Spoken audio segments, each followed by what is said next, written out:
the Little Hoover Commission, the California Research Bureau, the Little Hoover Commission, the CPR report, the Little Hoover Commission, like 4 times the Little Hoover Commission. They've all recommended that we make changes to the way that we have our personnel system, and it's all based on the fact that we have these 2 separate systems really seems to be the crux of the problem. So just a little bit more detail about in the overview of the plan.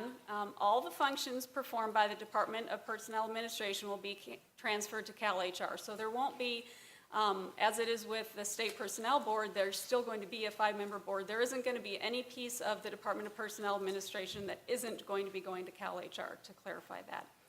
The day-to-day personnel management functions of the State Personnel Board, except the merit functions, will go to CalHR. And we're also having a piece, the complaints of discrimination in state employment that don't involve violations of the merit system principle will be filed with the Department of Fair Employment and Housing. And of the thousands of complaints that are filed at SPB, this constitutes less than 100 of those, so less than 1/3 of a PY worth of time that will be transferred to DFEH. And as we mentioned before, the State Personnel Board remains as an independent appellate body to administer and oversee the merit system.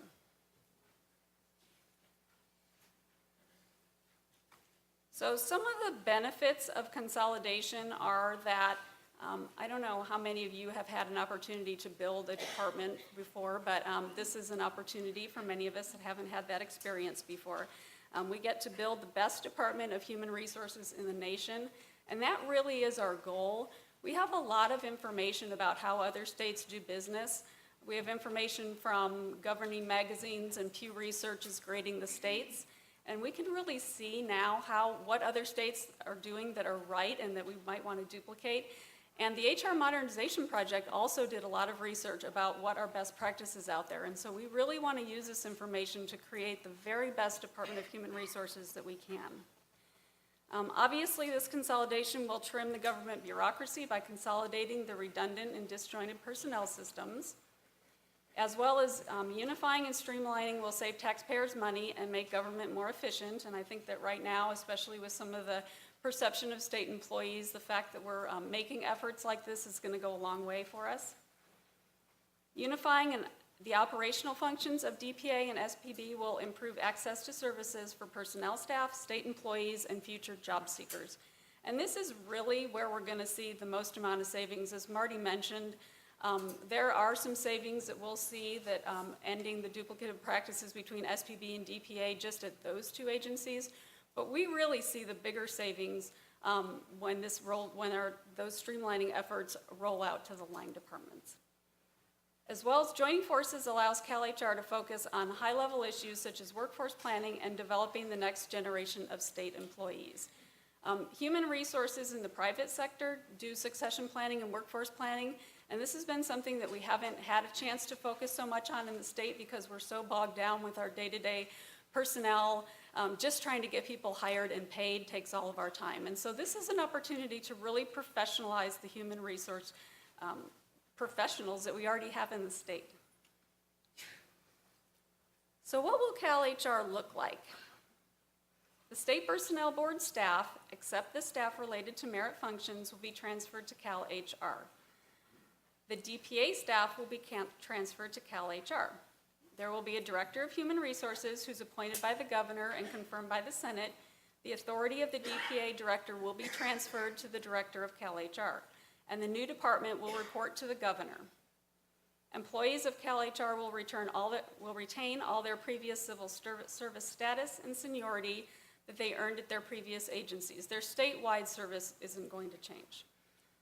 All the staff of CalHR will be housed in one location, and SPB staff will remain at 801 Capitol Mall. And space is a really big issue. It's our #1 priority, and it's something that we want to get settled early in the implementation process. We have been looking at various options, and obviously the most cost-effective is to relocate all the staff that will not remain at the board to the current location of DPA. This would require that CDCR vacate some space, and so we're currently discussing that option with them. And they've been very nice about it. The 5-member board and the appeals and audit staff will remain at 801 Capitol Mall under that scenario. We're also meeting with DGS to assist us in developing the most cost-effective relocation. So we have a plan A, a plan B, and a plan C, basically. And we want to do the most cost-effective thing. The board has special hearing rooms and an auditorium, and that all is kind of difficult to find in other spaces. And so obviously the best solution for the 5-member board would be to keep them where they're at. So one of the questions that's come up as we've been reaching out to stakeholder groups is, what about the HR mod project? A lot of personnel folks have been contacting us and saying, you know, there were really good things that the HR mod project is working on, and we want to make sure that those are going to continue for us. So just to give you a little history, the HR modernization project was defunded in this year's May revise as part of the statewide budget savings for fiscal year 11-12. However, the general goals and objectives of the project will be refocused to reflect the current needs and incorporated into CalHR as part of its overall operating mission. So what that means is that everything that the HR modernization project has been working on was done as part of a standalone project. And what we want to do now is take all of those good things and put them into CalHR and make it part of the department instead of part of a standalone project. So what we're going to do is get a lot of feedback from the state personnel officers. And I think that the ad hoc group is already putting together a work group that we're currently working closely with. And that group will also work with our groups of experts as we start putting together and consolidating the different units of SPB and DPA that are going to be joining together. We want them to be a part of this process, and they've indicated that they are really happy about doing that. So this might be a little bit tiny, but it's an org chart. This is in the reorganization plan, and it shows what CalHR is going to look like. The personnel management and statewide services boxes that you see there are 2 new divisions that will be under CalHR, and some of the other divisions are divisions that are already existing at DPA and SPB. The personnel management division is going to deal with personnel functions related to hiring, classifying, and paying employees. And the statewide services are employee development and other consultation services that CalHR will provide to state departments, as well as services for employees like Savings Plus, benefits, and employee training. If you want to study that, you can look up the reorg plan and print it out and hang it up on your wall. So what will the State Personnel Board do? Well, the reorg plan doesn't change the Constitution. So the State Personnel Board is going to continue as an independent 5-member board appointed by the governor and serving their 10-year terms. They hear merit system appeals, and they're going to focus their programs on the oversight of the merit principle. It retains its constitutional role of approving classes, prescribing probationary periods, hearing merit system and disciplinary appeals, and performing other duties associated with upholding the merit principle, including setting policy and conducting audits. CalHR is going to provide the administrative and staff support to enable SPB to accomplish its mission, and it's also going to retain its own budget.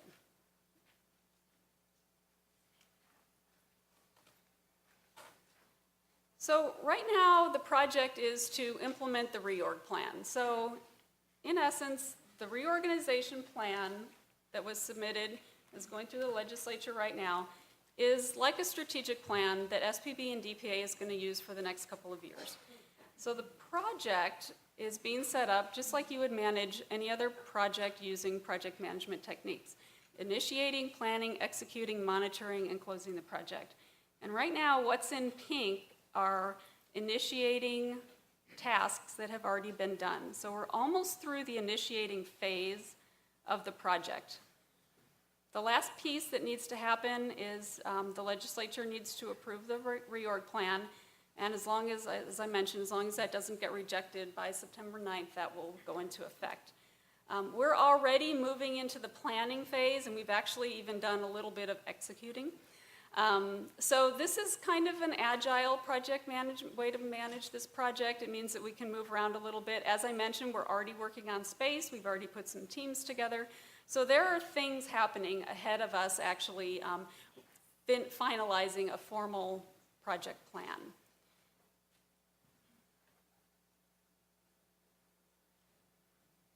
We have an implementation team that's made up of a project manager and a representative from DPA and a representative from SPB, as well as Debbie Ensley.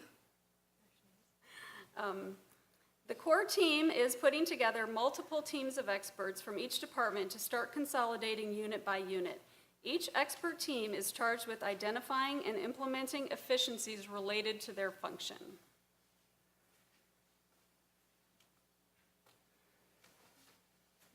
So the project has many goals, including co-locating staff, our space goal of getting everyone into one space, reorganizing the divisions, as we looked at in the organization chart, working with the Department of Finance and the State Controller's Office to build the budgets and deal with the accounting logistics.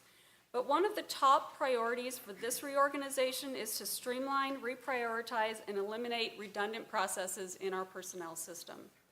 So what that means is that as each of these expert teams start getting together, they need to be looking at these objectives to complete before their team is finalized.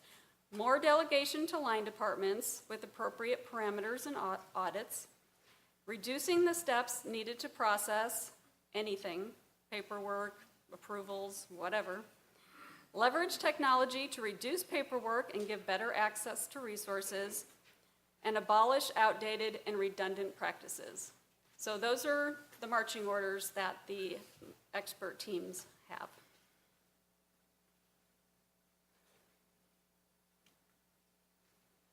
As a result of the streamlining efforts and reducing redundancy, staff reductions of 15% can be achieved between SPB and DPA. Since the estimated savings is spread over the next 3 years, we are not anticipating any layoffs. We're currently identifying the areas of redundancy and working with the Department of Finance to determine appropriate staffing levels. We're obviously also working with DPA and SPB as we put together these teams and they create these efficiencies. So there are a couple of important dates to review and a few things coming up. On May 10th, the official reorg plan was submitted to the Ledge Council and the Little Hoover Commission. And then the Little Hoover Commission held a public meeting on June 2nd. On June 9th, the reorg plan was submitted to the legislature. On June 23rd, the Little Hoover Commission released their report that recommended that the legislature allow the reorg plan to go into effect. And on August 23rd, we meet with the legislature for a hearing. And then September 9th, as I mentioned about 12 times, the plan will go into effect if the legislature doesn't reject it. What that means is that on July 1st, 2012, the Department of Human Resources, CalHR, officially becomes a new department. So while the reorg plan will go into effect on September 9th, we've built in several months before CalHR becomes CalHR because the Department of Finance, SCO, all these things that need to happen, we've given ourselves a cushion there to make sure we can get it all done. And then July 1st, 2013, our goal is to have all the department staff co-located by that date. So that's the end of the slideshow. And I wanted to give you some contact information for me. So what we're going to do is put this slideshow up on the website, and I'll put my contact information on there. You're going to have some opportunities to make statements and ask questions, so feel free to do that. But my email address is julie.lee@labor.ca.gov.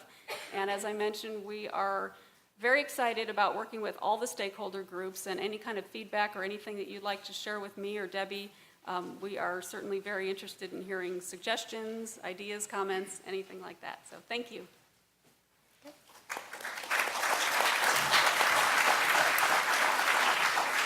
So now what we're going to do is the panel is going to come and be seated at the table, and we just invite the audience to come to one of these two mics and make comments or ask questions. Just give us a few moments to assemble. So I will be on the panel, as well as Carol Ong, the chief of our consulting services division, Alvin Gittes-Rimbungal, our chief counsel. You see now why I was selected as the moderator, because I'm the only one who can pronounce his last name. Phyllis Chang is the director of Department of Fair Employment and Housing. Howard Schwartz is the chief deputy at DPA. Debbie Ensley, of course, former director of DPA. and